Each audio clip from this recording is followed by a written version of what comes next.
Ara hi ha aquell llum? No, no hi ha llum de res. No sé quan si grava o no. Aquest pic no tornarà a fugir. Les picadones porten... Xisca, tu com a dona mallorquina, tu te sents una dona d'esplà? Sí, és a dir, d'esplà, de poble, del mig. Pues se perd tot el més bo de Mallorca, que és el pla, l'autòctom de Mallorca. Exacto. Se sensi. Jo crec que un turista, si ve a Mallorca i no va a Esplà, pareix que no ha anat a Mallorca. És així, és així. No tot ha de ser vorera de mà. No tot ha de ser vorera. I quins pobles formen el Pla de Mallorca? Comença a dir-los, va. Primer, la capital d'Esplà és Sineu. Podrem entrar en discussió. M'ha sorprès molt gent que no havia estat mai en el Pla de Mallorca, gent de Palma, que potser duia 30 anys visquent a Mallorca.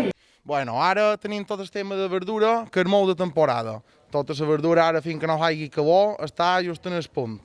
I duen una taleca penjada i hi duen per dinar un robagó de pa i un parell de figues seques. I el padrí va començar aquí a treure 2 caixes de melons i perquè això és la cartera principal, Palma Manacor. I que va començar així. Tu te sents una persona d'esplà? Totalment. Hem tingut de client durant molt d'any, en Johan Cruyff, que tinc una foto amb ell per aquí dalt. Ho he vist que ho compren mongetes. Això no són mongetes, són faves tenres.